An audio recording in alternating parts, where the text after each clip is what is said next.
मेरे प्यारे मित्रों, आप सबको नमस्कार, स्वागत है।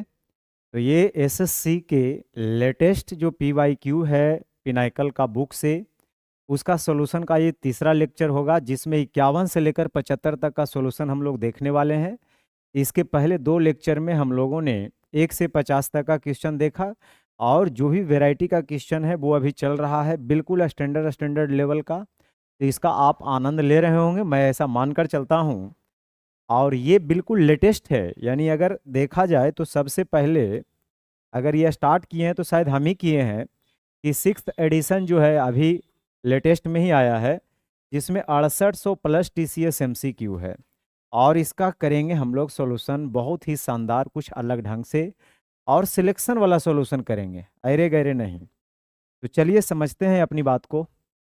करा XYZ एक त्रिभुज है। यदि माध्यिका ZL और YM एक दूसरे को G पर काटती है, तो ट्रायंगल GLM का क्षेत्रफल ट्रायंगल XYZ के क्षेत्रफल का रेशियो क्या होगा। अगर एक ट्रायंगल की बात किया जा रहा है तो हमने एक ट्रायंगल बनाया, ठीक है। तो XYZ एक ट्रायंगल बनाया। माध्यिका ZL जो है और YM, ZL यानी Z से माध्यिका खींचा गया होगा, और YL ये माध्यिका जो है ना, ये माध्यिका कहाँ पे कटता है, G पर। G पर माध्यिका का मतलब ही होता है आधार के मध्य बिंदु से सामने वाले शीर्ष को मिलाने वाली रेखाखंड क्या कहलाती है, माध्यिका कहलाती है। ठीक है। तो दो माध्यिका इसमें है, एक है ZL। तो ZL ये रहा, अच्छा ZL दिया था ना, तो ZL यहाँ कर देता हूँ, और YM यहाँ कर देता हूँ। ठीक है जी, बहुत अच्छा। अब कहता है ये G पर अगर काटती है तो ट्रायंगल GLM, तो GLM ये ट्रायंगल का एरिया, ये ट्रायंगल का एरिया और बड़े वाले ट्रायंगल का एरिया का रेशियो क्या होगा, याद रखना है 1 और 12 का रेशियो होगा। यानी जो प्रैक्टिस में होंगे उनको तो डायरेक्ट पता चल गया होगा कि 1 और 12 का रेशियो होगा, लेकिन अब कैसे होगा इस पर थोड़ा सा एक नज़र डाल लीजिए। देखिए इसमें एक दो कॉन्सेप्ट है जो मैं आपको बताना चाहूँगा। पहला कॉन्सेप्ट है कि ट्रायंगल की जो माध्यिका होती है, ट्रायंगल की जो माध्यिका होती है त्रिभुज को दो बराबर एरिया में बांटता है, हाँ या नहीं। अगर ये ट्रायंगल है तो दो बराबर एरिया में, उसी प्रकार ये अगर मानकर चलो कि माध्यिका होगा तो फिर इधर से बराबर। तब माध्यिका का काम होता है कि ट्रायंगल को दो बराबर एरिया में बांटना। लेकिन जब तीन माध्यिका इसमें आ जाएगा और इसके सहारे की सहायता से अगर हम 6 ट्रायंगल बनाएंगे तो 6 वो ट्रायंगल का एरिया आपस में क्या होगा, इक्वल होगा। ये पहली बात है। दूसरी बात, दूसरी बात ये है कि मान लो एक ट्रायंगल है, ठीक है, और मैंने क्या किया, इसके भुजाओं के मिड पॉइंट को ज्वाइन करके एक ट्रायंगल बनाया। तब भुजाओं के मिड पॉइंट को ज्वाइन करके जब आप ट्रायंगल बनाइएगा तो इससे इस तरह से जो है 4 ट्रायंगल बनता है, और चारों ट्रायंगल आपस में कांग्रुएंट होता है। और जब दो ट्रायंगल कांग्रुएंट होता है तो उसका एरिया भी बराबर होता है, लेकिन कोई ज़रूरी नहीं है कि एरिया बराबर हो तो वो कांग्रुएंट ही हो, लेकिन कांग्रुएंट होगा तो एरिया बराबर होगा। तो ये चारों का एरिया मेरे मित्र क्या होगा, बराबर होगा। अगर ये दोनों बात को आप समझते हैं तो इस क्वेश्चन को आप तुरंत समझ जाइएगा। जैसे यहाँ पे हमसे ये वाली बात बोल रहा है, तो मैं करूँगा क्या, यहाँ से भी मीडियन ले लूँगा, यानी मीडियन मैं ले लूँगा यहाँ पे, और इसको यहाँ से ज्वाइन कर दूंगा, हाँ या नहीं। अब एक बात बताइए, अगर आप मीडियन ले लिए तो आप गौर से देखिएगा, आप गौर से देखिएगा तो ये तो मिड पॉइंट है, ये भी मिड पॉइंट है, मतलब ये लाइन इसके पैरेलल। अब इस ट्रायंगल में जब आप आइएगा तो एक साइड के मिड पॉइंट से दूसरा के पैरेलल लाइन खींचेंगे तो तीसरा को बाइसेक्ट करेगा, मतलब ये वाला लेंथ भी मीडियन का काम करेगा। तो ये भी बराबर, उसी तरह से ये वाला लेंथ भी मीडियन का काम करेगा, और ये वाला लेंथ भी मीडियन का काम करेगा। तो इसके अंदर 6 ट्रायंगल बन गया, और छेबों का एरिया आपस में क्या होगा, बराबर होगा। मतलब यहाँ से अगर देखा जाए तो अंदर वाले जो पैकेज है इसका एरिया, इसका एरिया पूरा बन गया कितना, 2 2 4 और 2 6। अगर इसका 6 है तो इसका भी 6 होगा, इसका भी 6 होगा, इसका भी 6 होगा, यानी बड़े वाले का कितना हो जाएगा एरिया, 24। अगर 24 यूनिट बड़े वाले का होगा, लेकिन हमसे तो यही पूछ रहा था, केवल ये वाला पूछ रहा था। तो अगर ये वाला ट्रायंगल का एरिया चाहिए तो इसमें तो दो ही घर है, 1 1 2, तो 2 यहाँ लिख दीजिए। यानी दोनों के जो एरिया का जो रेशियो होगा 1 और 12 का रेशियो होगा। तो बहुत ही अच्छे तरीके से आप समझ गए होंगे, मैं ऐसा मानकर चलता हूँ, ठीक है।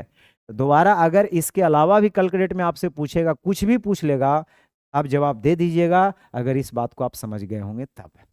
तो चलिए आगे बढ़ते हैं, क्योंकि क्वेश्चन बहुत सारा है और क्वेश्चन का पैटर्न भी बहुत स्टैंडर्ड है। कह रहा है पीए और पीबी वृत्त की स्पर्श रेखा है। ये दो स्पर्श रेखा है और आपको पता होना चाहिए कि बाहर बिंदु से अगर वृत्त पर दो स्पर्श रेखा खींची जाती है तो दोनों का लेंथ आपस में क्या होता है, बराबर होता है। ठीक है। उसके बाद ओ वृत्त का केंद्र है। ओ वृत्त का केंद्र है, जैसा कि आपको दिख रहा है, ये रेडियस है और रेडियस टेंजेंट के साथ 90 डिग्री का एंगल बनाता है। त्रिज्या दे रखा है 5। त्रिज्या कितना दे रखा है मेरे मित्र, 5। पीओ का लेंथ 13 है। पी से लेकर ओ तक 13 है। अगर इसका लेंथ 13 है तो ये 13 है, 5 है, तो ये 12 होना पड़ेगा, हाँ या नहीं। हमसे कह रहा है कि त्रिभुज पी ए बी का क्षेत्रफल m है। अब पी ए बी से एक त्रिभुज बनाना है ना। अभी तो पी ए ओ बी चतुर्भुज है, लेकिन अगर त्रिभुज बनाना है मतलब इसको यहां से मिलाना पड़ेगा। यानी जो पी ए बी त्रिभुज है इसका क्षेत्रफल को m से डिनोट कर रहा है और आपसे पूछ रहा है m/√15, मतलब m के जगह त्रिभुज पी ए बी लिखना है। क्या लिखना है, या ए पी बी लिखना है। तो इसका क्षेत्रफल लिखना है और उसके बाद 15 से भाग देना है और आपको आंसर बताना है कि क्या होगा। देखिए इसको बनाने का दो तरीका है। पहला तो तरीका है कि आप पाइथागोरस थ्योरम का यूज करेंगे, लेकिन आपको हालात खराब कर देगा और एग्जाम में आप टाइम पे इसको नहीं कर सकते। ठीक है, पहली बात। तो ऐसे सवाल में आप सिमिलर कर दिया करिए। सिमिलर करने से क्या होगा, जो भी साइड की जरूरत रहेगा धीरे धीरे वो निकलते चला जाएगा। ठीक है, हाँ जी बिल्कुल। तो सिमिलर करें तो किसको करें, क्योंकि देखिए एपीबी का जब हम एरिया निकालेंगे तो एरिया निकालने के लिए मुझे ई साइड की जरूरत पड़ेगा, क्योंकि यहाँ पे तो 90 होता ही है ना। ये सब 90-90 बनाता है, बिल्कुल सीधे में जाएगा। तो कहने का मेरा मतलब है कि ये वाला लेंथ अगर मुझे पता चल जाएगा और ये वाला लेंथ पता चल जाएगा तो फिर इसका एरिया निकल जाएगा। इसको डबल कर देंगे तो फिर इसका एरिया निकल जाएगा। अब सवाल है कि वो तो ठीक है, लेकिन ये निकाले कैसे, ये तो निकालना ही सबसे बड़ी बात है। तो इसको हम नाम देते हैं थोड़ा देर के लिए के।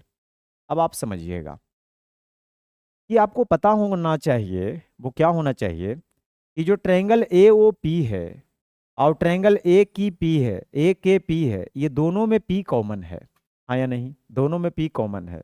दूसरी बात इसमें क्या है मेरे मित्र, कि ये तो कॉमन से, चूंकि देखिए सिमिलर होने के लिए ज्यादा कुछ नहीं, दो एंगल भी मिल जाएगा तो सिमिलर हो जाएगा। तो एक तो आपको मिल गया कि ये कॉमन में चला गया। दूसरी बात, जब पी ए ओ में आइएगा तो ये कंप्लीट 90 डिग्री का एंगल बना रहा है और ए के पी में के पर 90 बना रहा है और आपको दो ही एंगल से वो क्या हो जाता है, सिमिलर हो जाता है। यानी ये ट्रायंगल छोटका वाला, कौन सा ट्रायंगल, मैं यहाँ लिख देता हूँ कि triangle P A O, triangle P A O similar होगा किसके साथ। तो देखिए पी बराबर तो पी ही है, तो इसका संगत यहाँ पे पी लिखिए। ठीक है, इसको संगत यहाँ पे, इसको फिलहाल मिटा देता हूँ। ठीक है, अब आप समझिए। तो मैंने क्या बोला कि यहाँ पर पी लिखिए, उसके बाद यहाँ पर के पर 90, यहाँ ए पर 90, तो ए बीचे में है तो बीचे में के लिखिए। तो पी के अगर आप लिख दिए हैं तो आप लिख दीजिए ए। अब यहाँ से भुजाओं का अनुपात कर लीजिए, क्योंकि समरूप जैसे ही होगा, सिमिलर जैसे ही होगा, तो इसके कॉरेस्पॉन्डिंग साइड सेम रेशियो में होगा। अब यहाँ से देखिए वही साइड लीजिए जो देल होगा और उसके रिस्पेक्ट में दूसरा निकलेगा। या मैं अगर तीनों ले लूँ तो यहाँ से देखिए पी ए का कॉरेस्पॉन्डिंग क्या हो जाएगा, पी के। उसी प्रकार एओ का क्या बनेगा, ए के। उसी प्रकार पीओ का क्या बनेगा, पी ए। ये बनेगा या नहीं बनेगा, बिल्कुल बनेगा। अब यहाँ पर देखा जाए कि पी ए का जो लेंथ है वो 12 है और पी के नहीं पता है, रह दीजिए पी के को। ए ओ 5 है और ए के भी नहीं पता है। उसके बाद पीओ हाँ पता है 13 है और पी ए 12 है। अच्छा, मुझे दोनों का जरूरत था, पी के का भी जरूरत था और एक के का भी जरूरत था, और दोनों आ गया। तो अब हम क्या करेंगे, इक्वेट करेंगे। पहले इसको इसके साथ इक्वेट करेंगे, फिर इसको इसके साथ इक्वेट करेंगे। अगर हम ऐसा करेंगे तो यहाँ से आप देख सकते हैं कि पी के का वैल्यू कितना आ जाएगा, अगर दोनों साइड हम उलट दें, या 12 गुना 12 144 बराबर 13 के। तो यहाँ से पी के जो आ जाएगा 144/13, हाँ या नहीं। उसी प्रकार जब इसको इसके साथ इक्वेट करिएगा तो यहाँ से आपको आ जाएगा 12×5 = 60/13, यानी ए के निकल जाएगा 60/13, निकल जाएगा ना, बिल्कुल। अच्छा, अब पीके को भी मैंने निकाल दिया, लेकिन ये ट्रायंगल और ये ट्रायंगल को मैंने सिमिलर किया था ना, और सिमिलर हो भी गया, अच्छी बात है। अब आप करिए क्या, एरिया निकाल दीजिए। और आपको पता है ये ट्रायंगल और ये ट्रायंगल दोनों को जोड़ देंगे तो पूरा ही त्रिभुज का एरिया निकल जाएगा। मतलब अगर ट्रायंगल हमसे एपीबी का एरिया पूछ रहा है, area of triangle A B P, तो हम क्या करेंगे, ए वो ट्रायंगल का एरिया निकालेंगे, हाफ बेस इंटू हाइट। यही ट्रायंगल में पी के कितना दिया हुआ है, 144/13, और ए के कितना आ गया, तो ए के अभी मैंने निकाला 60/13, निकाला ना। और इसको अगर हम 2 से गुना कर देंगे मेरे मित्र, तो क्या ये पूरा एरिया नहीं निकल जाएगा, बिल्कुल निकल जाएगा। ये 2 से 2 कट जाएगा, 2 को 13 रहने दीजिए। अब हमसे पूछ रहा था कि इसके एरिया को 15 से पहले भाग दीजिए, तो इसका एरिया है 144 × 60/13 × 13। अगर हम इसको 15 से भाग दे करके रूट लगाएंगे तो इसका वैल्यू क्या होगा, यही नहीं पूछ रहा था। तो यहाँ से काट दीजिए, 15 चौके 60, 144 का 12 आ जाएगा, 4 का 2 आ जाएगा, 2 13 का 1 13 आ जाएगा, यानी 24/13। तो 24/13 जो कि बी ऑप्शन बिल्कुल सही है। तो ये जो मैंने आपको सॉल्यूशन प्रदान किया है ये बेस्ट सॉल्यूशन है, इसको हल्के में नहीं लीजिए। ठीक है, कर तो सकते हैं आप और भी फास्ट, कहाँ कुछ किए हैं, इतना किए हैं उसके बाद जल्दी से निकाल दिए। अगर मैं इसमें पाइथागोरस लगा देता ना तो बहुत हालात खराब कर देता। ठीक है, तो ऐसे कंडीशन में हमें क्या करना चाहिए ये भी मुझे सीखना है। दी गई आकृति में एमपी एक वृत्त की स्पर्श रेखा है। एमपी जो है, एमपी ये स्पर्श रेखा है मेरे मित्र। ठीक है, एमपी क्या है, स्पर्श रेखा है। और अगर ये स्पर्श रेखा है, एन क्यू भी स्पर्श रेखा होगा। खैर ठीक है, कह रहा एमपी 15 है, एमपी 15 है, और बोल रहा है एन क्यू 8 है, एन क्यू 8 है, पी ए 17 है, पी से लेकर ए तक 17 है, पी से लेकर ए तक कितना है, 17 है, अब बी से लेकर क्यू तक 10 है, ये 10 है। अच्छा, ये अगर स्पर्श रेखा है तो स्पर्श रेखा त्रिज्या के साथ, स्पर्श रेखा त्रिज्या के साथ कितना डिग्री का एंगल बनाता है, 90 डिग्री का। अगर ये 90 रहेगा तो ये 17 है, 15 है, तो ये 8 होना पड़ेगा। और ये 8 है मेरे मित्र, तो ये भी 8 होगा क्योंकि ये सब रेडियस होगा। उसी प्रकार ये 10 है, 8 है, तो इसको 6 होना पड़ेगा, मतलब ये भी 6। हमसे पूछ रहा है ए बी का लेंथ, तो ए बी का लेंथ 8 और 6 मिलकर कितना हो जाएगा, 14। देखिए कितना जल्दी बन गया। ठीक है, तो चलिए आगे बढ़िए। इसमें करा आकृति में 2 वृत्त जिसका केंद्र P तथा Q है। एक का केंद्र P बता रहा है, दूसरे का केंद्र Q बता रहा है। एक दूसरे को बाहर से आर पे स्पर्श करता है, यहाँ पे स्पर्श करता हुआ मालूम पड़ रहा है आपको। स्पर्श रेखाएं एटी बीटी, एटी और बीटी उभयनिष्ठ स्पर्श रेखा टी आर से, उभयनिष्ठ स्पर्श रेखा है ना, क्योंकि ये दोनों में कॉमन टेंजेंट है, ये वाला इसका भी टेंजेंट है उसका भी टेंजेंट टी पर मिलता है, वो सब तो लिखा हुआ ही है। कह रहा एपी जो है वो 6 है, एपी ए से लेकर पी तक का जो दूरी है मेरे मित्र ये 6 दे रखा है, एपी 6 है, और पीटी 10 है, पीटी अच्छा ये 10 है, तो ये 10 है और ये 6 है। ठीक है, तो 90 सामने हाइपोटेनस हो गया, तो इसको 8 होना पड़ेगा क्योंकि 6 8 10 एक ट्रिपलेट बनाता है। अब अगर गौर से देखिएगा तो ये बाहर एक पॉइंट है टी, अब बाहर एक पॉइंट है टी, इस पर 2 टेंजेंट ड्रॉ किया जा रहा है, एक तो ए टी और दूसरा आर टी। और दोनों टेंजेंट का जो लेंथ होगा वो आपस में क्या होगा मेरे मित्र, बराबर होगा। वो आपस में क्या होगा, बराबर होगा, क्योंकि एक्सटर्नल पॉइंट से जब 2 टेंजेंट ड्रॉ किया जाता है तो उसका लेंथ जो है आपस में क्या होता है, इक्वल होता है। मतलब ये 8 है तो इसको भी 8 होना पड़ेगा, और यहाँ से भी 2 टेंजेंट खींचा जा रहा है, मतलब ये भी 8 होगा, हाँ या नहीं। अब देखा जाए कि हमसे पूछ क्या रहा है, हमसे पूछ रहा था बीटी। अब बीटी तो अभी मैंने निकाल दिया 8 सी। सवाल कभी कभी बहुत ही आसान पूछ लिया जाता है, और वो भी सीजीएल में पूछा है 2020 में, हाँ या नहीं। चलिए आगे बढ़ते हैं। आर टी एक वृत्त जिसका केंद्र ओ है पर स्थित बिंदु आर से जाने वाले स्पर्श रेखा है। अगर आप एक वृत्त बनाते हैं मेरे मित्र इस तरीके से, और आर से एक स्पर्श रेखा खींचा गया है, ठीक है, जिसमें बोल रहा है आर से जाने वाले स्पर्श रेखा है और वृत्त के व्यास एस क्यू को बढ़ाया जाता है। एस क्यू वृत्त का व्यास है, इसको बढ़ाया जाता है, कहीं ना कहीं मिल रहा होगा, और ये आकर के पी पर मिलता है। और कहाँ से खींचा गया है, पॉइंट आर से। एस क्यू जो है वृत्त का व्यास है, तो इसका कहीं ना कहीं सेंटर होगा। हाँ जी। अब आगे बढ़िए, क्या कहता है कि क्यू आर पी 28 डिग्री है। क्यू आर पी, तो पहले मिलाना है क्यू आर को, तो क्यू आर को यहाँ से मिला दिया और क्यू आर पी को 28 डिग्री बता रहा है। अगर इसको 28 बता रहा है तो हमसे एस पी आर पूछ रहा है, ये वाला एंगल। आप इसको सेंटर से ज्वाइन ही कर दीजिए। तो आप यहाँ अच्छी तरह से जान रहे हैं कि ये सेंटर है और ये क्या है, टेंजेंट है। ये अगर रेडियस है और ये हमारा टेंजेंट है, ये रेडियस है और ये हमारा टेंजेंट है मेरे मित्र, तो रेडियस टेंजेंट के साथ 90 डिग्री का एंगल बनाता है। तो 90 में अगर 28 को आप माइनस कर लेते हैं, तो 90 में 28 को माइनस करिएगा, 10 में 8 जाएगा 2, 8 में से 2 जाएगा 6, यानी 62 डिग्री। यानी इसको होना पड़ेगा 62 डिग्री। और ये रेडियस है मेरे मित्र, तो ये भी रेडियस होगा, तो इसके सामने 62, तो इसके सामने ये भी 62, तो 62 62 124। तो 180 में अगर 124 को हम माइनस कर दें, तो 10 में से 4 जाएगा 6 और 7 में से 2 जाएगा 5, यानी ये हमारा 56 डिग्री आ जाएगा। आएगा या नहीं आएगा? बिल्कुल आएगा। अब आप इस ट्रायंगल में अच्छी तरह जान रहे हैं कि ये एंगल तो पूरा 90 है और ये 56 है, तो ये एंगल कितना होगा? तो ये तो अकेले 90 हो गया, तो बाकी ये दोनों का जोड़ 90 होगा, यानी 90 में 56 को माइनस करिए, तो 90 में 56 को माइनस करिएगा तो आ जाएगा 34 डिग्री। ठीक है, बहुत अच्छा। अगला सवाल, पी क्यू आर एस एक चक्रीय चतुर्भुज है जिसमें पी क्यू बराबर एक्स सी एम है, क्यू आर 16.8 सी एम है तथा आर एस बराबर 14 सी एम, पी एस बराबर 25.2 सी एम है। अब पी आर क्यू एस को समद्विभाजित करता है तो एक्स का वैल्यू क्या होगा? चक्रीय चतुर्भुज का मतलब ही होता है मेरे मित्र, चक्रीय चतुर्भुज का मतलब ही होता है कि जिसके चारों वर्टेक्स कहाँ पे लाई करे? चारों वर्टेक्स सर्कल पे लाई करे।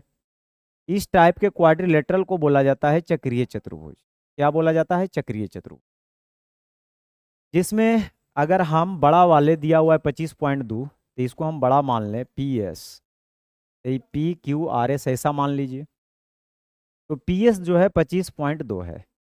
ऊपर से पढ़ते आता हूँ, पी क्यू एक्स है, तो पी क्यू को एक्स बना दिया, क्यू आर को 16.8 बना दिया और आर एस को 14 बना दिया। जबकि छोटा लग रहा है वो बड़ा लग रहा है, उस पर मत जाइए। ठीक है, फिगर कैसे बनाइए, आंसर वही आएगा। पी आर क्यू एस को समद्विभाजित करता है, क्यू एस को पी आर समद्विभाजित करता है। ठीक है, मतलब ये समद्विभाजित होता है, ये समद्विभाजित होता है। तो हमसे पूछ रहा है एक्स का वैल्यू क्या होगा। तो कभी भी एक डायगोनल दूसरे को समद्विभाजित करे, एक डायगोनल दूसरे को समद्विभाजित करे, तो इसमें एक प्यारा सा रिजल्ट बनता है। उस रिजल्ट को आप याद रखिएगा, अपोजिट साइड का रेशियो बराबर होगा। जैसे आप ये यहाँ से उठा रहे हैं 25.2, अब 25.2 का कॉरेस्पॉन्डिंग अगर आप 16.8 ले रहे हैं, तो फिर आपको ये लेना है ये वाला x, और इसका कॉरेस्पॉन्डिंग कौन ले लेना है? 14। अब इसको काट छाट कर दीजिए, 7 से काटिएगा 7 या 21, 7 छक्कम 42, 7 दूना 14, 7 चौ 28, 12 तिया 36, 12 दूना 24 और 2 से 2 सत्ते 14, यानी x बराबर 7 या 21, x बराबर 7 या 21। तो हमें याद क्या रखना है? हमें याद क्या रखना है कि जैसे ये वाला साइड इसके बराबर है, ठीक है, तो इसके सामने वाला पहले साइड ये लेना है इधर। ठीक है, अगर इधर रख रहे हैं, जैसे लेफ्ट साइड अगर रखना चाहते हैं, ताकि कौन साइड हम रखें कन्फ्यूजन हो सकता है, तो मैं उसके लिए बता रहा हूँ कि जैसे ही बराबर वाला साइड है तो इसके सामने वाला साइड ही लिया, फिर ये बराबर इसके है तो इसके सामने साइड ये लेना है। ठीक है, इधर ले लिया, अब इस पर ले लिया रेशियो, फिर उस पर वैसे ही रेशियो ले लेना है। इसके सामने 14 है, फिर इसके सामने कितना है? 16.8। बस, तो इस तरीके से भी अगर करिएगा तब भी कोई दिक्कत आपको नहीं होगा। ठीक है, अब आगे बढ़ते हैं। लिखा है त्रिभुज एबीसी में सी बराबर 90 डिग्री, एम और एन क्रमशः भुजा एबी और एसी के मध्य बिंदु है। सी एम और बी एन एक दूसरे को डी पर काटते हैं और बी डी सी 90 डिग्री है, और यदि बी सी बराबर 8 सी एम है तो बी एन की लंबाई कितना होगा? तो सबसे पहले एक ट्रायंगल पे हम विचार करते हैं। वो एक ट्रायंगल है, ये एक राइट एंगल ट्रायंगल के बारे में चर्चा किया जा रहा है, जिसमें राइट एंगल बताया जा रहा है कि वो सी पे है। जिसमें कह रहा है कि अगर ये सी पर है तो मैं ए बी सी को एक राइट एंगल ट्रायंगल बना देता हूँ, जिसमें एम और एन क्रमशः भुजा ए बी और ए सी के मध्य बिंदु है। तो ए बी के मध्य बिंदु एम है और ए सी के मध्य बिंदु एन है, हाँ या नहीं? सी एम और बी एन एक दूसरे को डी पर काटते हैं, तो सी एम को तो पहले ज्वाइन करना पड़ेगा और बी एम को ज्वाइन करना पड़ेगा। एक दूसरे को कहाँ पे काटता है? डी पर काटता है, एक दूसरे को डी पर काटता है। ठीक है, बहुत अच्छा। फिर बोल रहा है कि बी डी सी 90 डिग्री है, बी डी सी यहाँ पे 90 डिग्री है। अगर एक 90 होगा तो प्रत्येक 90 होगा, क्योंकि स्ट्रेट लाइन है। ये मिड पॉइंट है, तो दो साइड के मिड पॉइंट को ज्वाइन करने वाला लाइन सेगमेंट तीसरा के आधा होता है, ये बात तो आप जानते ही हैं। जिसमें BC 8 है, अगर ये 8 है मेरे मित्र तो ये 4 होगा। अब हमसे पूछ रहा है कि BN की लंबाई इसमें क्या होगा। तो जब BN की लंबाई पूछ रहा है ना, ये वाला, तो ये निकलेगा कैसे, क्योंकि यहाँ पे इसमें साइड भी एक ही दे रखा है। ठीक है, तो आप करिए क्या कि BN से वो ट्रायंगल बनाइए और इसको सिमिलर करिए। तो BN से एक राइट एंगल ट्रायंगल बनाइए। राइट एंगल ट्रायंगल में ही चलना है, क्योंकि राइट एंगल ट्रायंगल में एक फायदा ये होगा कि एक 90 डिग्री ऑलरेडी इसमें दिया हुआ रहेगा। तो अगर मैं BCN को मैं देखूं, या मान लो थोड़ा देर के लिए कि ये एंगल को मैं, ये 90 जैसे है ना, तो ये एंगल को मैं थीटा मान लेता हूँ। अच्छा, ये 90 है और ये थीटा है, तो ये वाला एंगल कितना होगा हमारा, 90 माइनस थीटा होगा। होगा या नहीं होगा, बिल्कुल होगा। अब सुनिएगा, ये पूरा 90 है, देखिए, क्योंकि ये लाइन मिड पॉइंट को ज्वाइन करके बनाया जा रहा है, तो मतलब ये लाइन इसके पैरेलल होगा।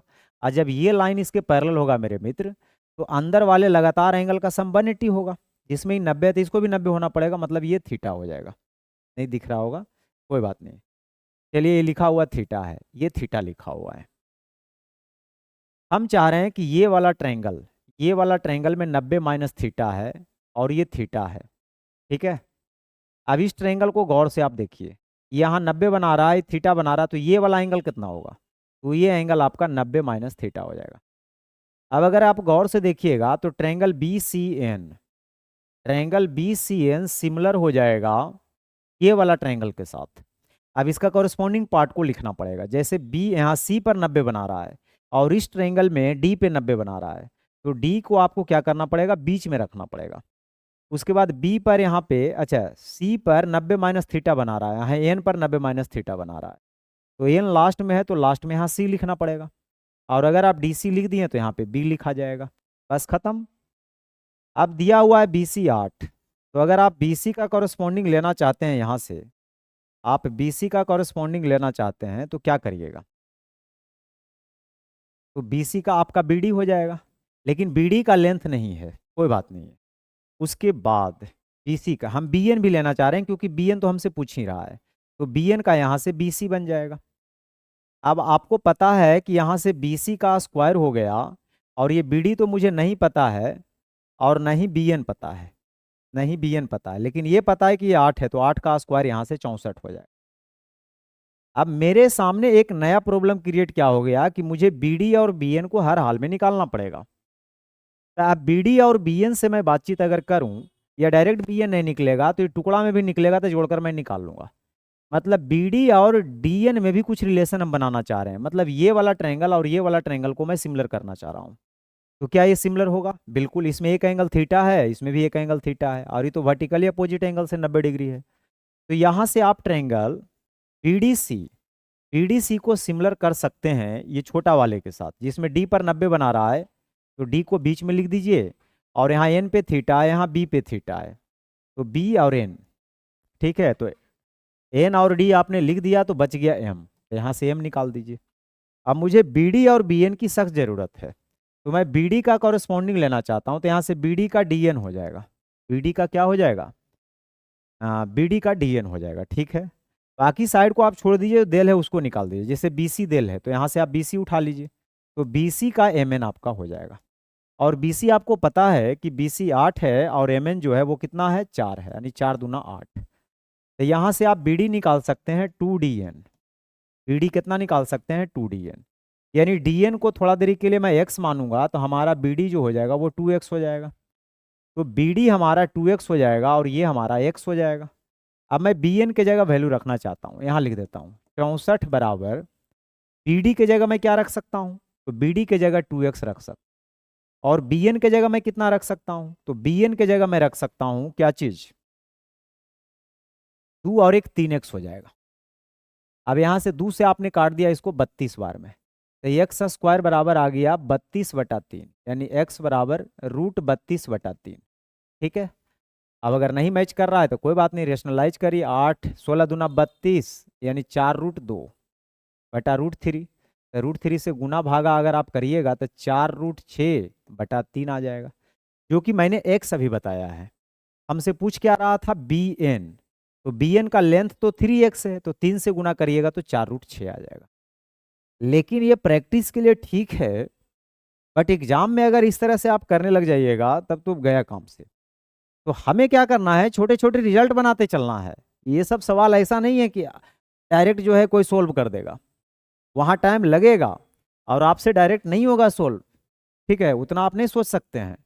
तो यहाँ से क्या करिए, ऐसे ऐसे सवालों का रिजल्ट बनाते चलिए धीरे धीरे, कि जैसे आपसे बी एन का लेंथ पूछ रहा है मेरे में, बी एन का लेंथ पूछ रहा है, तो इस टाइप के जब भी फिगर बनेगा तो इसमें जो बी एन होगा, वो जो बी एन का लेंथ होगा, जैसे बी सी का 8 था, ठीक है, तो बी सी का क्या करिए, हाफ करिए, बी सी का यहाँ हाफ करिए और √6 से गुना करिए। ऐसा नहीं सोचिएगा कि आंसर आया तब मैंने ये रिजल्ट बनाया, ये रिजल्ट होता ही है। ये रिजल्ट अगर बी एन का लेंथ आपसे पूछेगा तो बी सी वाई 2√6 यानी 8/2 यानी 4√6, तो आपको डायरेक्ट करनी है, ठीक है। आप अगर बहुत ज़्यादा तेज भी हैं फिर भी आप एग्जाम में पूरा क्वेश्चन कर ही नहीं सकते हैं। तो इसीलिए जो एग्जाम में अगर करके आते हैं उनके पास एक ही तरीका होता है कि वो भरपूर प्रैक्टिस करते हैं। अब प्रैक्टिस करते करते छोटे रिजल्ट पता होते होते क्वेश्चन को देखते के साथ उनको पता चल जाता है, ये सब फिगर बनाने की भी जरूरत नहीं होता है, उनके माइंड में ये सब चीज़ सेट रहता है और वो डायरेक्ट क्लिक करते जाते हैं। क्योंकि आप एग्जाम के टाइम में करिएगा तो फिर टाइम काफ़ी लग जाएगा, ठीक है। आगे बढ़िए। 10√3 cm भुजा वाले दो समबाहु त्रिभुज को जोड़कर एक चतुर्भुज बनाया गया है और चतुर्भुज की ऊंचाई, अब जो प्रैक्टिस करते होंगे उनको पता है कि जब दो समबाहु त्रिभुज को जोड़कर चतुर्भुज बनाया जा रहा है तो जो चतुर्भुज की ऊंचाई होगा वही समबाहु त्रिभुज की ऊंचाई होगा। यानी यहाँ से वो तुरंत ऊंचाई का फॉर्मूला लगा लेंगे, √3/2 गुना साइड, समझ रहे हैं ना, तो 5 या 15 वो करके निकल जाएंगे। और आप क्या करिएगा, आप करिएगा कि एक समबाहु त्रिभुज बनाइएगा और एक और समबाहु त्रिभुज बनाइएगा। कहिएगा हम तो जानते हैं, हम तो बहुत विद्वान आदमी हैं, इसका प्रत्येक एंगल 60 डिग्री होगा।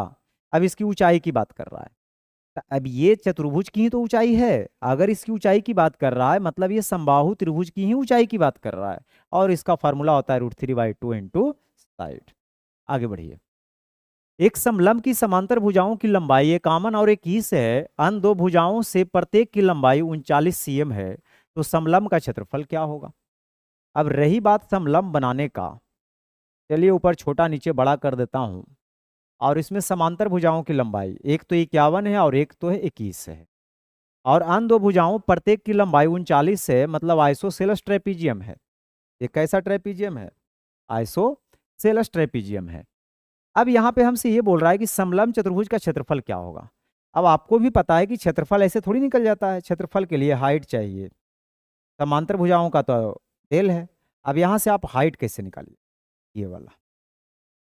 अब आपको पता है कि आइसोसेलेस ट्रेपीजियम बना रहा है, ठीक है, तो ये कहने का मतलब यहाँ पर अगर 90 डिग्री बनाइएगा तो ये तो कम से कम रेक्टेंगल तो बनेगा ही बनेगा, तो ये 21 होगा तो ये भी 21 होगा, हाँ या नहीं, बिल्कुल। अच्छा ये 21 है और मुझे पता है कि इसका और इसका लेंथ बराबर होगा आइसोसेलेस ट्रेपीजियम में, तो 51 में 21 को अगर माइनस कर देंगे तो 30, मतलब इसको 15 होना पड़ेगा, इसको 15 होना पड़ेगा। अब कहीं से भी आप निकाल लीजिएगा, यहाँ से आपका हाइट निकल जाएगा। अब यहाँ से देखिए जो स्मार्ट वर्क करने वाले होंगे वो क्या करेंगे, कुछ स्मार्ट तरीके से सोचेंगे, लेकिन जो फर्स्ट टाइम इसको बनाएंगे तो वो क्या करेंगे, 39 का स्क्वायर -15 का स्क्वायर, फिर स्क्वायर रूट निकालेंगे, फिर वहां से हाइट निकालें, वो भी नहीं करनी है। कभी भी इस तरह से आपको हाइट निकालने की जरूरत पड़ जाए तो इसको छोटा कर लीजिए काट के, जैसे 3 से कट रहा है 13 बार में, 3 से कट रहा है 5 बार में, 13 5 है तो ये 12 होगा मेरे मित्र, लेकिन 3 से काटे थे तो इसमें 3 से गुना कर दीजिए तो ये 12 3 36 हो गया। तो आप फास्ट स्मार्ट तरीके से आप करके हाइट को निकाल सकते हैं, ठीक है।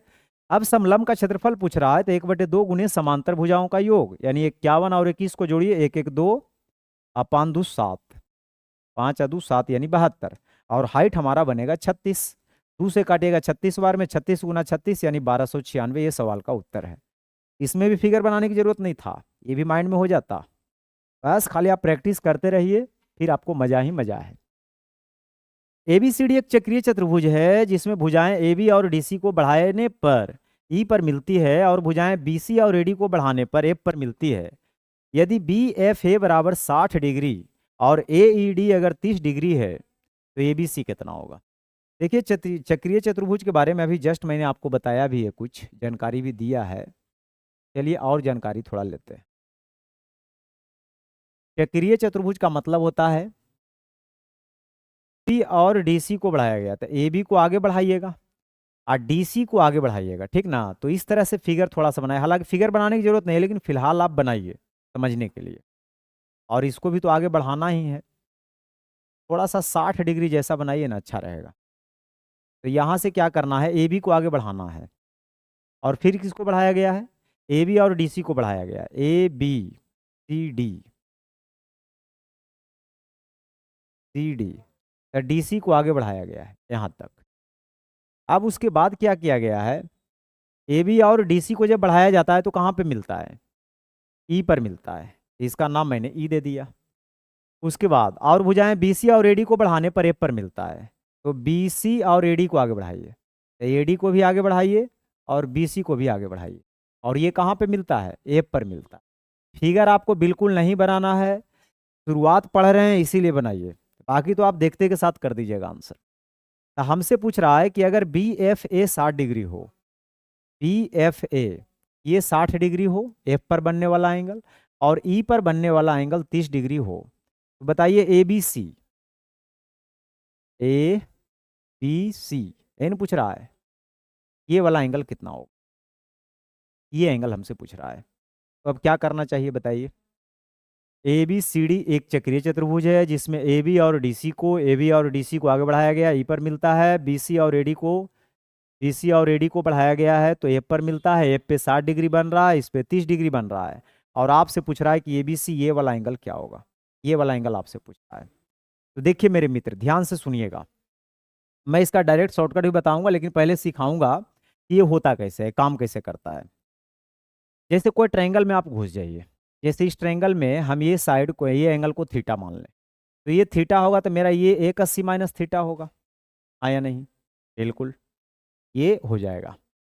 अच्छा, चक्रीय चतुर्भुज के सम्मुख कोणों का योग 180 होता है, जिसमें 180 माइनस थीटा है तो ये प्लस थीटा होगा, तो इसको भी होना पड़ेगा 180 माइनस थीटा, 180 माइनस थीटा, सही है ना। अब बताइए ये एंगल कितना होगा, तो तीनों जोड़कर 180 होगा, जिसमें 180 होल है, मतलब 30 को भी कट काट दीजिए और माइनस थीटा को भी काट दीजिए, तो माइनस थीटा को प्लस थीटा काटेगा, मतलब थीटा अब माइनस 30 डिग्री, और ये भी वही एंगल हो जाएगा, थीटा माइनस 30 डिग्री। अब इस ट्रायंगल के तीनों एंगल का सम 180 होगा, जिसमें एक थीटा है और एक 60 है और एक थीटा माइनस 30 डिग्री है, और ये 180 के बराबर होगा। तो 2 थीटा बराबर 60 में 30 जाएगा 30, 30 अगर घटाइएगा तो 2 थीटा बराबर 60 में 30 जाएगा 30, 30 घटाइएगा तो 150, यानी यहाँ से थीटा निकल जाएगा 75 डिग्री। थीटा कितना निकल जाएगा मेरे मित्र, 75 डिग्री। तो ये एंगल आपका निकल गया 75 डिग्री, मेरी बात को समझे। अच्छा ये 75 है, अब गौर से सुनिएगा, ये 75 है, ये 60 है, तो ये कितना होना पड़ेगा, 45, बिल्कुल, क्योंकि 5 5 10 7 4 11 12 120, और ये 60 है, मतलब ट्रायंगल के तीनों एंगल का सम 180। लेकिन ये एंगल निकालने का मैं आपको फार्मूला बता सकता हूँ, ये एंगल निकालने का, ये एंगल निकालने का नहीं, देखिए ये एंगल निकल जाएगा तो ये तो आप निकाल ही लीजिएगा, ये वाला एंगल देल रहेगा तो इसके सामने यही एंगल पकड़ाएगा, इसके सामने यही एंगल पकड़ाएगा। अगर ये एंगल आपसे पूछेगा तो एंगल ए निकालने का सूत्र है 90 डिग्री माइनस जो एंगल दिया गया है उसको जोड़कर आधा, जो एंगल दिया गया है उसको जोड़कर आधा, ये निकालने का फॉर्मूला है।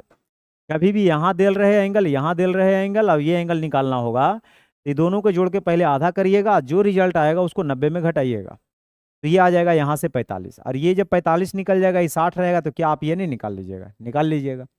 तो प्रैक्टिस करते रहिए, more and more practice only way to accuracy and speed, because right practice makes man perfect. कहता है पीटी केंद्र ओ वाले वृत्त के बिंदु आर पर एक स्पर्श रेखा है, एस क्यू व्यास है जिसमें बढ़ाने पर यह स्पर्श रेखा पीटी से पी पर मिलता है, और एस पी टी अगर 32 डिग्री है तो कोण क्यू आर पी का मान कितना होगा। बहुत ही सुंदर सवाल, आइए इसका देते हैं जवाब। पीटी केंद्र ओ वाले वृत्त के बिंदु आर पर एक स्पर्श रेखा है, वृत्त के बिंदु आर पर एक स्पर्श रेखा है पीटी, ठीक है, और बोल रहा है कि एस क्यू व्यास है जिसको बढ़ाने पर यह रेखा पीटी से पी पर मिलता है, मतलब पी को यहां रखना है, एस क्यू को आगे बढ़ाना है तो एस क्यू व्यास है, और आर पर जो है स्पर्श रेखा बनाया जा रहा है, आर पे स्पर्श रेखा बनाया जा रहा है। इसमें ये बोल रहा था कि यदि एस पी टी 32 डिग्री है, एस पी टी ये 32 डिग्री है मेरे मित्र। ये अगर 32 डिग्री है तो कोण क्यू आर पी कितना होगा? क्यू आर पी मतलब इसको मिलाइए, क्यू आर पी। अभी लगता है इस टाइप का क्वेश्चन मैंने किया था। तो ये एंगल आपसे पूछ रहा है, तो जल्दी से इसको सेंटर से पहले ज्वाइन ही कर लीजिए। तो ये पूरा 90 होगा मेरे मित्र, और ये 32 है, तो ये दोनों जोड़ को भी 90 होना पड़ेगा। तो 90 में पहले 30 घटाइए 60, फिर 2 घटाइए, तो ये आ जाएगा कितना? 58। तो ये एंगल तो 58 बन जाएगा, और ये एंगल 58 बन जाएगा। अब मैं करूं क्या बताइए? ये दोनों तो बेस एंगल बराबर ही होगा।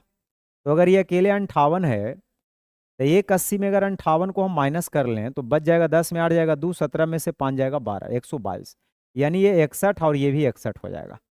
लेकिन आपको ये एंगल चाहिए, तो आपको पता है स्पर्श रेखा के साथ त्रिज्या 90 डिग्री का एंगल बनाता है। तो 90 में 61 को अगर आप माइनस कर लोगे तो ये आ जाएगा 29 डिग्री। हाँ या नहीं? जो कि डी ऑप्शन बिल्कुल सही है। बहुत अच्छा, आगे बढ़ते हैं। पी क्यू आर एस एक आयत है और टी पी क्यू पर एक ऐसा बिंदु है कि आर टी क्यू एक समद्विबाहु त्रिभुज बन जाता है, और पी टी बराबर 5 क्यू टी। यदि त्रिभुज टी आर टी क्यू का क्षेत्रफल 12√3 वर्ग सीएम है, तो आयत पी क्यू आर एस का क्षेत्रफल क्या होगा? देखिए एक आयत है पी क्यू आर एस, तो मैंने पी क्यू आर एस एक आयत बनाया।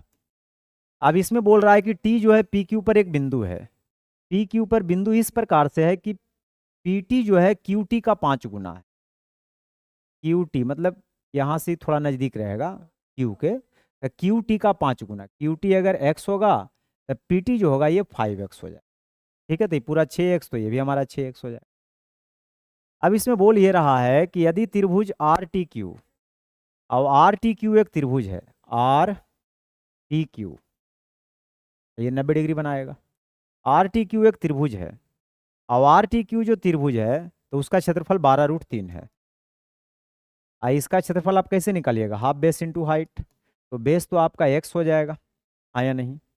हाइट तो मुझे पता नहीं है, तो हाइट मैंने h मान ली, या इसको b मान लेता हूँ। तो यहाँ से आप मुझे बता सकते हैं कि b का लेंथ कितना होगा? तो 12 दूना 24√3 बटा x, तो ये आ जाएगा 24√3 बटा x।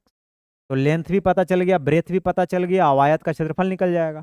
अवायत का क्षेत्रफल होता है लेंथ इंटू ब्रेथ, तो लेंथ हो जाएगा 6x, अब ब्रेथ हो जाएगा 24√3 बटा x। ठीक है, तो ये 144√3। देखिए ये सवाल देखने से ऐसा लग रहा था कि पता नहीं ये बनेगा कैसे, एरिया कैसे निकलेगा, कुछ डेटा वगैरह दिया नहीं है।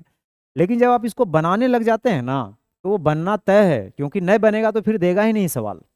इसलिए आप बनाइए। कह रहा है त्रिभुज पी क्यू आर में पी 120 है आई एस पर पी एस लंब है क्यू आर पे, और P Q plus Q S बराबर एस आर, तो कौन क्यू कितना होगा? एक त्रिभुज है पी क्यू आर, जिसमें पी को 120 बताया जा रहा है। पी को 120 बताया जा रहा है, इसका मतलब पी थोड़ा सा बड़ा बनाना पड़ेगा। पी 120 है, एस पर P S perpendicular Q R, P S perpendicular है क्यू आर पे। इसमें बोल रहा है P Q plus Q S बराबर एस आर। पी क्यू और पी एस, पी क्यू और Q S, P S perpendicular Q R, ठीक है।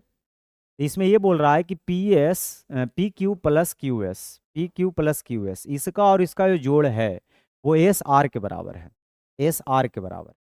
मतलब अगर मैं इसको लेंथ को मैं मान लूँ एक्स और इसका लेंथ मैं मान लूँ बाई, पी क्यू को अगर थोड़ा देर के लिए एक्स मान लूँ और क्यू एस को अगर मैं बाई मान लूँ, तो ये अकेले एस आर के बराबर होगा, यानी एक्स प्लस बाई, है ना? बिल्कुल। तो कह रहा है कौन क्यू का मान कितना होगा, ये वाला एंगल पूछ रहा है। तो देखिए मेरे मित्र आप करिए क्या, यहाँ से अगर लंब डाल ही दिए हैं, इसमें थोड़ा सा कंस्ट्रक्शन करिए कि इसको आइसोसेलस बना लीजिए, मतलब यहाँ से इसको ज्वाइन कर लीजिए। ऐसा करने से फ़ायदा क्या होगा? ऐसा करने से फ़ायदा ये होगा कि आइसोसेलस जैसे ही बनेगा तो ये बाई होगा, तो हमारा ये भी बाई हो जाएगा, है या नहीं? और ये पूरा यहाँ से लेकर यहाँ तक एक्स प्लस बाई था, जिसमें ये बाई है तो इसको एक्स होना पड़ेगा। आइसोसेलस बनने से ये भी एक्स हो जाएगा, मतलब ये खुद ब खुद आइसोसेलस हो गया कि नहीं? बिल्कुल। तो अब यहाँ से आप बता सकते हैं कि ये इसके बराबर हो गया, ये इसके बराबर हो गया। और ये आइसोसेलेस हो गया, और ये 90 है, ये पूरा 120 है। ये तो बेस एंगल को बराबर होना पड़ेगा। आइसोसेलेस होने की वजह से इसका बेस एंगल क्या हो जाएगा, बराबर होगा। लेकिन ये पूरा 120 है। तो अब आप करिए क्या कि इसमें इसके सामने ये एंगल को अगर आप थीटा मानते हैं तो ये भी आपका थीटा हो जाएगा। तो ये जो एंगल होगा मेरे मित्र, ये 2 थीटा हो जाएगा। तो ये भी 2 थीटा होना पड़ेगा। होगा या नहीं होगा? बिल्कुल होगा।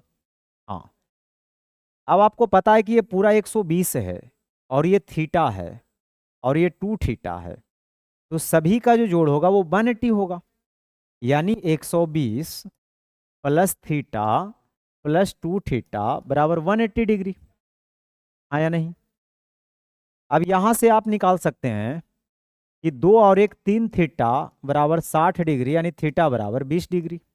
तो थीटा आ गया 20 डिग्री, लेकिन हमसे ये एंगल पूछ रहा था, तो 20 दूना 40 डिग्री, यानी सी ऑप्शन बिल्कुल सही है। बहुत अच्छा, आगे बढ़िए। एक वृत्त चतुर्भुज ABCD के भीतर स्थित है। वृत्त जो है ABCD के भीतर स्थित है। AB BC CD और AD को क्रमशः PQRS पर स्पर्श करती है। P पर 90 बताया जा रहा है, AD 24 है, AB 27 है, DR 6 है। तो वृत्त की परिधि निकालना है। परिधि निकालने से पहले आपको त्रिज्या से दर्शन करना पड़ेगा। तो देखिए, एक वृत्त है, तो मैंने एक वृत्त बना दिया।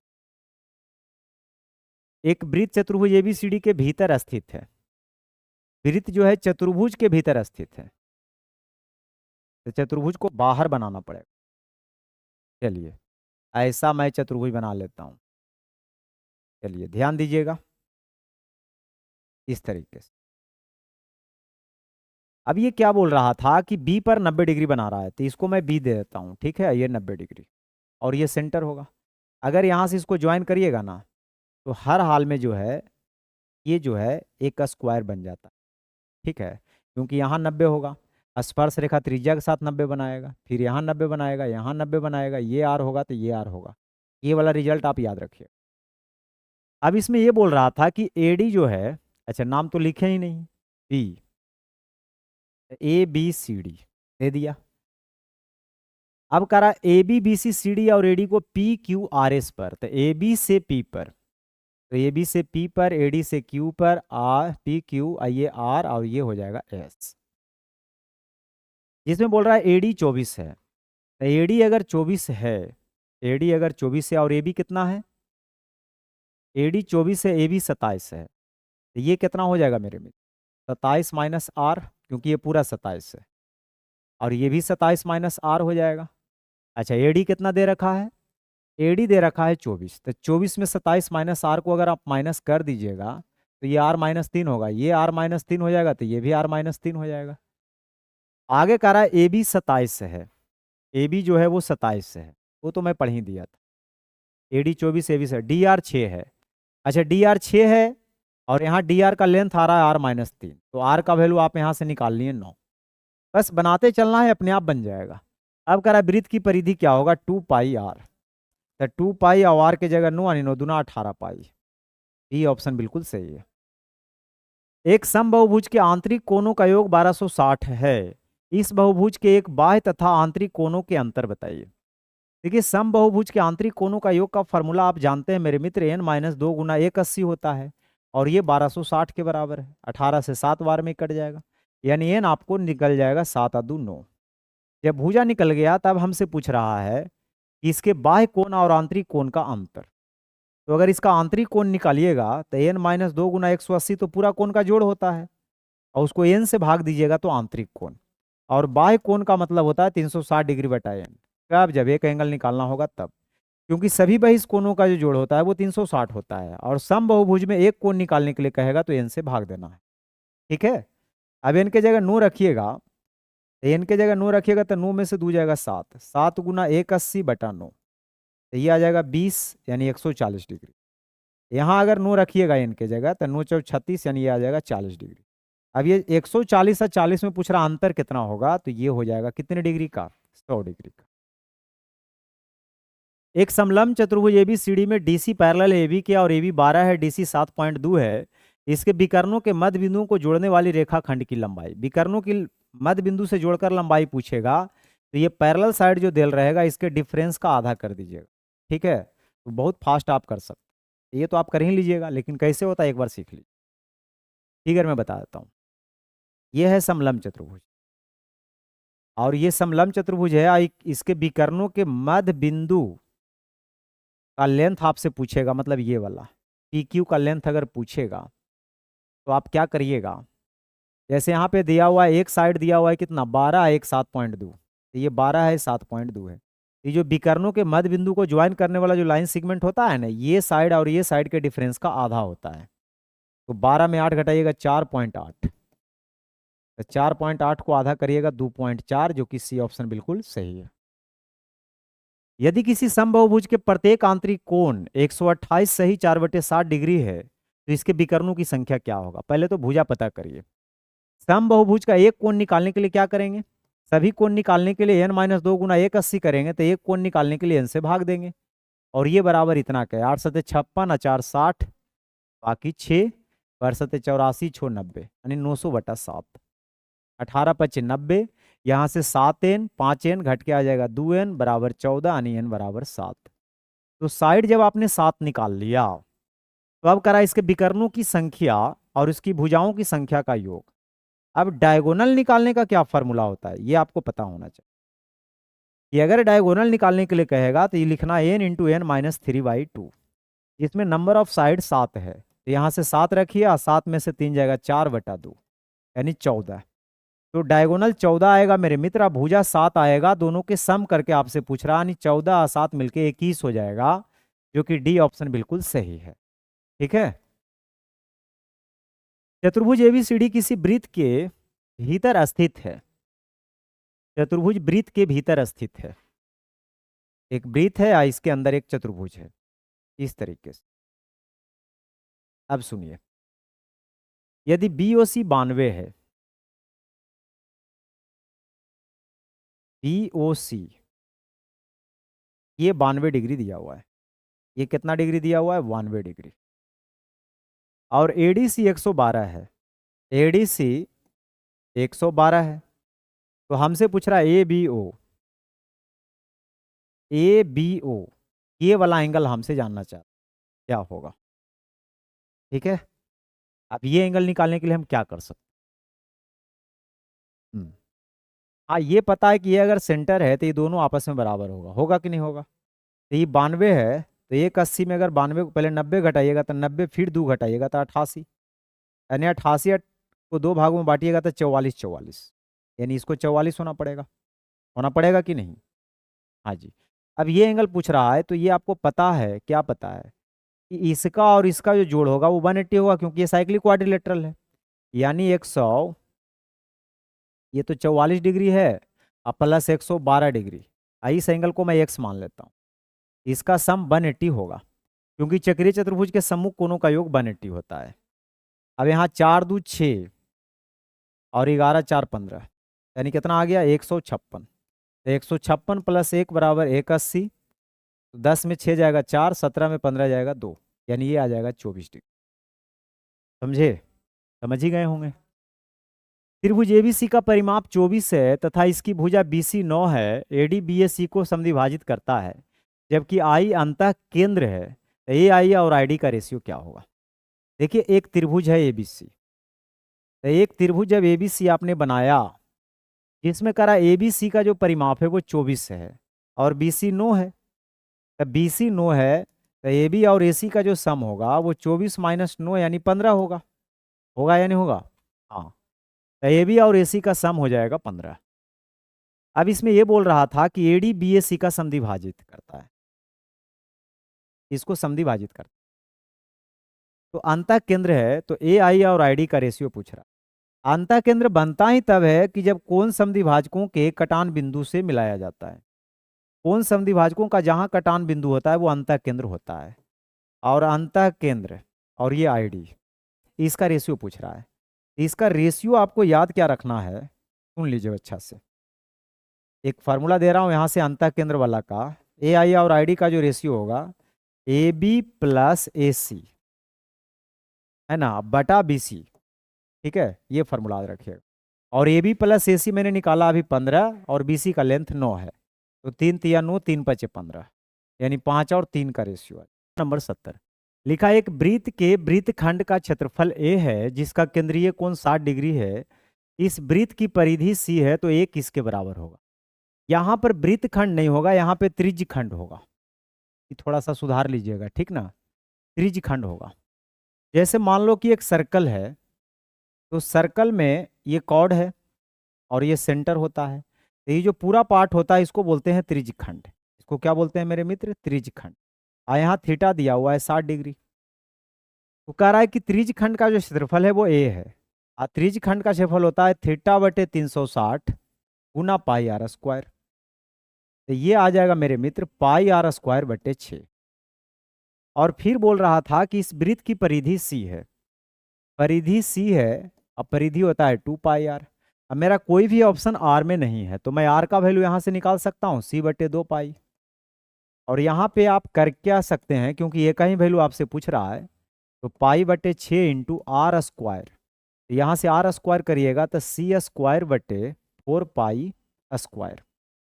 अब पाई से एगो पाई कट जाएगा, यानी आ जाएगा सी स्क्वायर बटे 24 पाई। तो सी स्क्वायर बटे 24 पाई यानी सी ऑप्शन बिल्कुल सही है। इसमें थोड़ा सा एरर था, वृत्तखंड कह रहा था, वृत्तखंड कहेगा तो ये हो जाएगा और इसका आंसर ऑप्शन में मैच ही नहीं करेगा। अगला सवाल कहता है, यह दिया गया है कि किसी त्रिभुज का क्षेत्रफल ए है और इसके परिमाप अंतः त्रिज्या, परित्रिज्या और माध्यिका की लंबाई, ये सब का औसत दिया हुआ है। यानी परिमाप दिया हुआ है, ठीक ना, और अंतः त्रिज्या, परित्रिज्या और माध्यिकाओं की लंबाई के औसत का मान पी आर आर और डी। मतलब समझ रहे हैं, परिमाप, ये परिमाप है। तो परिमाप जो है वो पी है, परिमाप को पी से डिनोट किया जा रहा है और अंतः त्रिज्या को आर से। और ए बटा बी आपसे पूछ रहा है। अच्छा, अंतः वृत्त की त्रिज्या क्या होता है ये पहले बताइए। अंतः वृत्त की जो त्रिज्या होता है वो डेल्टा वाई एस होता है। मतलब त्रिभुज का क्षेत्रफल बटे आधा परिमाप। और त्रिभुज के क्षेत्रफल को यहाँ ए से डिनोट किया जाता है और आधा परिमाप। तो पूरा परिमाप पी है तो आधा परिमाप पी बटे 2 है। तो ए बटा पी आपसे पूछ रहा है कि ए बटा पी क्या होगा। तो आप यहाँ से ए बटा पी निकाल सकते हैं बहुत ही आसानी से, क्योंकि 2 अगर ऊपर चला जाएगा तो 2 ए बटा पी, तो 2 यहाँ आ जाएगा, आर बटे 2 बराबर ए बटा पी। यानी ए और पी का जो रेशियो होगा वो आर और 2 का रेशियो होगा, जो कि बी ऑप्शन बिल्कुल सही है। ठीक है, आगे बढ़िए। कहता है एक समषष्टभुज के किसी वृत्त के भीतर रखा गया है। समषष्टभुज को वृत्त के भीतर रखा गया है। वृत्त के क्षेत्रफल और समषष्टभुज के द्वारा नहीं घेरे गए हिस्से का क्षेत्रफल आपको बताना है। देखिए, वृत्त के भीतर रखा गया, अगर आप एक वृत्त बनाते हैं तो इसके भीतर आपको समषष्टभुज को फिट करना होगा। समषष्टभुज को क्या करना होगा, फिट करना। समषष्टभुज का मतलब होता है जिसकी सभी भुजाएं आपस में क्या हो, बराबर हो। देखने में आपको नहीं लग रहा होगा लेकिन मानकर चलना है कि बराबर है। ठीक है, ये समषष्टभुज, इसका ये सेंटर होता है सर्कल का। और यहाँ जो त्रिज्या है ना, ये जो त्रिज्या है ये वाला आप देख रहे हैं, ये आर होगा और ये भी आर होगा। ठीक है, और इसके अंदर 6 गो समबाहु त्रिभुज बनता है। 6 गो क्या बनता है, समबाहु त्रिभुज। आज 6 गो समबाहु त्रिभुज का क्षेत्रफल बराबर होगा और उसकी जो भुजा होगा वो आर के बराबर होगा। कि भुजा कितना का बराबर होगा, आर के। प्रत्येक एंगल 60 डिग्री। तो वृत्त का क्षेत्रफल, तो वृत्त का क्षेत्रफल तो हो जाएगा पाई आर स्क्वायर। उसके बाद वृत्त के क्षेत्रफल और समषष्टभुज के द्वारा नहीं घेरे गए हिस्से का क्षेत्रफल, मतलब ये सब नहीं घेर रहा है ना, तो ये सब का क्षेत्रफल। तो इसका क्षेत्रफल कैसे निकालेगा, छायांकित भाग का क्षेत्रफल। तो पूरे वृत्त का क्षेत्रफल में इस समषष्टभुज का क्षेत्रफल घटाना होगा। समषष्टभुज मतलब 6 गो इक्विलेटरल ट्रायंगल है। इक्विलेटरल ट्रायंगल का एरिया √3/4 इंटू साइड स्क्वायर है। इसका साइड तो आर ही है। अब यहाँ आप आर स्क्वायर कॉमन लेके इसको हटा सकते हैं, तो ऊपर पाई बच जाएगा, ऊपर पाई और यहाँ पाई माइनस, देखिए 2 से काटिए, 2 से अगर आप गुना करिएगा तो 2 ऊपर चला जाएगा। ठीक है, तो यहाँ आपका कितना आ जाएगा, 2 अगर ऊपर चला जाएगा तो यहाँ 2 पाई आ जाएगा और यहाँ 3√3 आ जाएगा। तो 2 पाई बटे 2 पाई माइनस 3√3, जो कि ये ऑप्शन बिल्कुल सही है। आगे बढ़िए। किसी स्टेडियम में एक एथलीट अभ्यास सत्र के दौरान एक समान चाल से वृत्ताकार पथ पर दौड़ रहा है। एथलीट जो है वृत्ताकार पथ पर क्या कर रहा है, दौड़ रहा है। ठीक, वृत्ताकार पथ के केंद्र से उसे देख रहे एक कोच की आंख से उसके द्वारा 1 सेकंड में तय किया गया जो कोण है वो 10 डिग्री। मतलब पिच फील्ड में बैठ करके, सेंटर पे बैठ करके देख रहा है कि एथलीट यहाँ से यहाँ गया, तो ये 10 डिग्री का एंगल मेरे आंख पे बनाया। ये 10 डिग्री का एंगल मेरे आंख पे बनाया। कितना डिग्री का एंगल? 10 डिग्री। मतलब इनिशियल पोजीशन ये है और ये फाइनल पोजीशन है, मतलब ये इतना के बीच में देखा गया कि हमारे आंख पे 10 डिग्री का एंगल बना। ठीक है, 1 सेकंड में तय किया गया, कौन 10 डिग्री है। वृत्त पर खड़े प्रेक्षक की आंखों से, वृत्त पर अब खड़ा कहीं पर खड़ लीजिए, यहाँ कर लीजिए, यहाँ कर लीजिए, कहीं भी आप वृत्त पर खड़ा कर लीजिए। तो वृत्त पर खड़े प्रेक्षक की आंख से एथलीट द्वारा बनाए गए कोण का माप क्या होगा। कितना सिंपल सवाल आपसे पूछा है कि अगर ई एथलीट जो है सेंटर पे 10 डिग्री बना रहा है तो ये परिधि पर कितना बनाएगा? तो आधा बनाएगा, 5 डिग्री बनाएगा। तो ये 5 डिग्री हो जाएगा। बात समझे?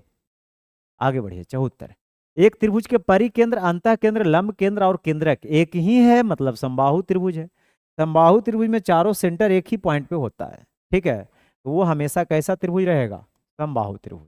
आज का आखिरी सवाल, 11 भुजाओं का एक बहुभुज है, तो बहुभुज में केवल शीर्षों को प्रयोग करके कितना त्रिभुज बनाया जा सकता है। अब मान लो कि ये बहुभुज आप बना रहे हैं, बहुत बड़ा बड़ा बहुभुज बना रहे हैं, इसके वर्टेक्स को प्रयोग करके आपको कहेगा कि कितना आप त्रिभुज इससे बना सकते हैं, नंबर ऑफ त्रिभुज। तो इसमें थोड़ा सा कॉम्बिनेशन का कॉन्सेप्ट चाहिए कि हमारे पास जो विकल्प है वो 11 है, मतलब 11 है, जिसमें से मुझे त्रिभुज बनाना है। तो त्रिभुज में 3 साइड होता है, हाँ या नहीं? यानी 3 वर्टेक्स को मिलाना पड़ेगा तब त्रिभुज बनेगा। तो 11 में 3 को चुनना है, यानी 11C3 लिखाता है। और 11C3 का मतलब हुआ 11, 10, 9, 3 तक ही जाइए असेंडिंग डिसेंडिंग ऑर्डर में, क्योंकि यहाँ 3 से 1 तक आना है। 3, 2, 1, तो यहाँ से आ जाएगा 2 से 5 बार में 3 तिया 9, तो 5 तिया 15 गुना 11 165। ठीक है, देखिए वो नहीं समझ में आया होगा, थोड़ा समझ लीजिए। जिससे 5C2 है तो इसका मतलब होगा 5 गुना 4 बटे 2 गुना 1। या मान लो 5C2 है तो आप ऐसे भी कर सकते हैं, 5C या 5 में से 2 जाएगा तो 3, तो 5C2 का जो वैल्यू होगा वही 5C3 का वैल्यू होगा। जैसे मैं कहूँ NCR, तो जो NCR का वैल्यू होगा वही NC(n-R) का वैल्यू होगा। बात को समझ रहे हैं? जैसे मान लो कह देगा 50C48, अब 50C48 निकालना मुश्किल है, तो यहाँ से आप क्या कर सकते हैं, 50 में 48 घटा के 50C2 ही निकाल सकते हैं। ऐसे 50 गुना 49 बटे 2 गुना 1, और यहाँ से आप सोल्व कर सकते हैं। मेरी बात को समझे? तो आज वीडियो कैसा लगा आप लोग कमेंट करके बताइए, और मिलते हैं अगले लेक्चर में। तो चैनल को जल्दी से सब्सक्राइब कर लीजिए अगर नए हैं तो, और लाइक तो खैर बनता ही है ना? तो लाइक करते हुए जाएं, और दोस्तों के साथ भी शेयर करें, कमेंट करके ज़रूर हमसे बातचीत करें। बहुत बहुत धन्यवाद।